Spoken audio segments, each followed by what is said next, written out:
కి సదా జయం జయం జయం సదా జయం జయం జయం. సహకార ధర్మపీఠం సహకార వార్తలు చదువుతున్నది అనుమల వెంకటమ్మ. సహకార వార్తల ముఖ్యాంశాలు. పదవీకాల పరిమితిని వ్యతిరేకిస్తుంది. మహారాష్ట్ర అర్బన్ కోఆపరేటివ్ బ్యాంకుల సమాఖ్య సహకార స్వయం ప్రతిపత్తిని సమర్థించాలని యోచిస్తుంది. అర్బన్ కోఆపరేటివ్ బ్యాంకుల యూసీబీలు డైరెక్టర్లపై విధించిన రెండు టర్మ్ మరియు 10 సంవత్సరాల పదవీకాల పరిమితిని మహారాష్ట్ర అర్బన్ కోఆపరేటివ్ బ్యాంకుల సమాఖ్య MUCBF తీవ్రంగా వ్యతిరేకించింది. ఈ నిబంధన ఏకపక్షంగా, అన్యాయంగా మరియు సహకార ఉద్యమం యొక్క ప్రజాస్వామ్య నైతికతకు హానికరంగా ఉందని అభివర్ణించింది. శనివారం పూణేలో జరిగిన ప్రత్యేక సర్వసభ్య సమావేశంలో ఈ వ్యతిరేకత ఏకగ్రీవంగా వ్యక్తమైంది.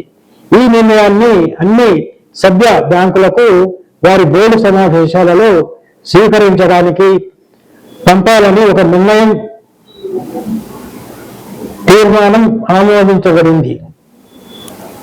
యూసీబీలు ఎదుర్కొంటున్న కీలక నియంత్రణ సవాళ్లను చర్చించడానికి ఈ సమావేశం ఏర్పాటు చేయబడింది మరియు టైర్ 1 నుండి టైర్ 4 బ్యాంకులను కవర్ చేస్తూ మహారాష్ట్ర అంతా 155 అర్బన్ కోఆపరేటివ్ బ్యాంకుల నుండి దాదాపు 400 మంది ప్రతినిధులు పాల్గొన్నారు. 2020 మరియు 2025లో బ్యాంకింగ్ నియంత్రణ చట్టానికి చేసిన సవరణపై సమాఖ్య తీవ్ర ఆందోళన వ్యక్తం చేసింది.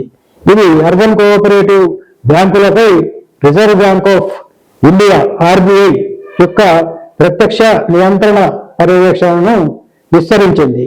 సహకార సంస్థల ప్రత్యేక లక్షణాన్ని గుర్తిస్తూ సహకార సంస్థల ప్రజాస్వామ్య పాలన కాకుండా బ్యాంకింగ్ కార్యకలాపాలను నియంత్రించే పరిమితి లక్ష్యంతో సెక్షన్ 56 ద్వారా చట్టంలోని ఎంపిక చేసిన నిబంధనలను మాత్రమే యూసీబీలకు వర్తింపజేసినట్లు MUCBF గతంలో ఎత్తి చూపింది.